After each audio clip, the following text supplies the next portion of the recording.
Nothing like being first to kick off the night. Thank you to the hall, and congratulations to all the other inductees. It's been a couple, I would say, busy 24 hours. We've got one kid still standing for the night, but there's so many people to thank, so many teammates, coaches that have impacted not just my hockey career, and I keep saying our and we, and I keep referring to Monique and I, and I'll try and say I, but it's just how it goes. But there's so many teammates and coaches who have impacted our careers and our lives and who we are as people and who we try to be as people and how we try to live our lives. And so I just want to say thank you to any coaches and teammates who are here tonight and obviously viewing in. It's just been, to reflect back, it's been emotional, I would say, and just special to think about what hockey has given to me and my family throughout the years, and will continue throughout my life. And as we have, I've got 3 little kids now, and our oldest seems to like hockey and seems to like skating, so we're excited about that.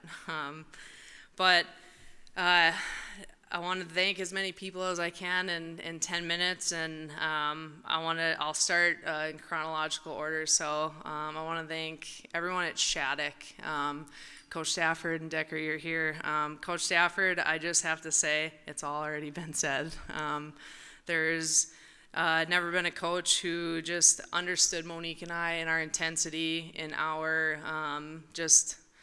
our enjoyment of the monotony of trying to get better every single day, and you understood us from day one. And so to have someone like that at such a young age, and a coach who just understood us on a level that I don't think any coach had up until that point, was, I think, instrumental in just how we developed as players. And it's all been said before.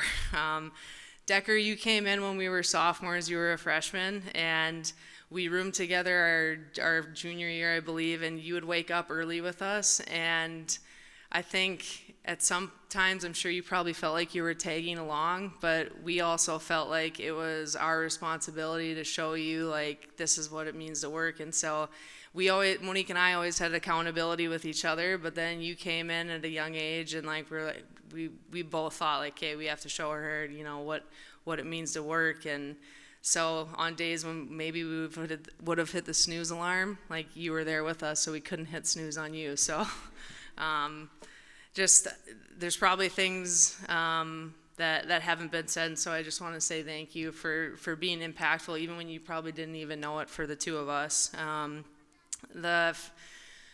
Monique and I played 1 year at the University of Minnesota. See Dar here today, not only Darwitz, but Dar.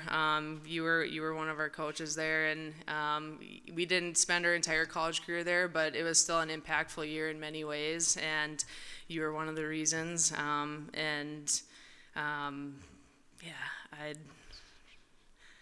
just wanted. It was an enjoyable year, and then at North Dakota, Peter's here. I saw Brian. I believe I've seen some other University of North Dakota staff, and I think about our time at the University of North Dakota and what that meant for Monique and I. And Peter, you're not a morning person, but you woke up with us a lot, and we appreciated it so much. And even after we graduated, you were showing up early in the morning to skate, the endless drills, and sometimes we'd have a goalie and sometimes we wouldn't, but you were always there to help with the little things. And so it's, as I reflect back on all those early morning skates, it's coaches and teammates that showed up early to help us get better. And so when I watched the video of Oops, I Did It Again, which Monique said it in an interview, and then that's what everyone called it, but it was really Peter who drove home what it takes to be great at little things. And he would line up tires for us to do literally hundreds of reps, and he would critique every single rep. And it was feedback overload at times, and Monique and I would look at each other and we'd get frustrated. But I reflect back on that now, and that's why we were able to do what we did at the end of our career, and it was because of the constant need to be perfect in a way, and you expected that out of us, and you got that out of us when we needed it most. And so just want to say thank you for all the time that you put into Monique and I. And for USA Hockey, I think, we talk in the video, it shares some of the growth that we experienced, not just we as in Monique and I, but we as a program went through. And I think to be the best we can be, we have to experience adversity, and we have to experience friction and go through difficult times. And in 2017 and the years leading up to that, we definitely experienced that. But I think we're going to go and continue to grow, and the program's going to continue to be in a better place than it was when we played. And so thank you. All the opportunities to wear the red, white, and blue. There's no greater team to play for, no greater country to represent. And after the Olympics, Monique and I had opportunities to travel, and we met a lot of veterans. And there's a picture that I had with a flag. And when my mom, when she was asked by Gary, what our parents did, we watched we read Jackie Joyner Kersey's book, we watched the Olympics, and so to have an American flag, skating around the rink draped around your shoulders, there's no greater dream come true. But to be able to do that and represent your country in a way that you dream about is something that, we couldn't have written a better script for how our Olympic careers ended. Mom and Dad, I think a lot of our teammates know Monique and I brought the intensity level, and sometimes we probably could have toned it back. But we came by it honestly, and my dad, super competitive and intense, I think is a fair word to use, and I don't mean that as a negative. But after the gold medal game, I have to share this story. My dad, we have our gold medals on. Parents got on the ice. I think Michael Schofield kind of paved the way for everyone to get on the ice. Kendall's husband, who's an O-line in the NFL, so he literally paved the way. And my dad goes, "You could have had two."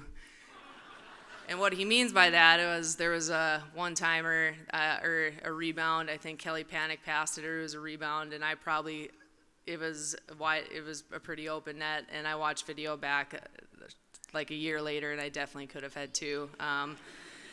But at the time, I was like, "Gosh, it's never good enough, is it?"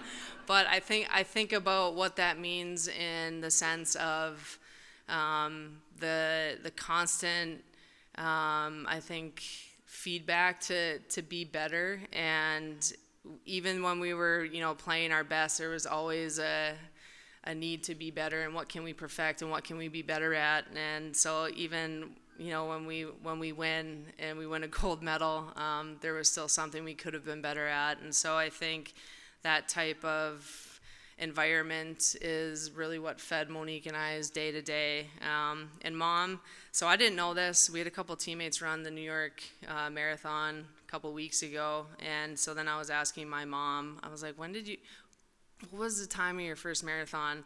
And she had broke 4 hours, and then she told me, and I didn't know this because I knew what her fastest time was, and I think, was it 3:16? I don't know, something fast, like I can't believe she did it after 6 kids. But she took 2 years off and trained, and that's what Monique and I saw every day was the 2 years she took off and trained every single day to try to run a faster time. And that was an example that, was very powerful for Monique and I. And so Mom and Dad, just in your own ways, in your very different ways, you showed us what it meant to try and be better every single day. And so I just want to say thank you to my mom and dad. My brothers, 2 of them are here today, 2 of them couldn't be here. All in your own individual ways, you challenged us to be better.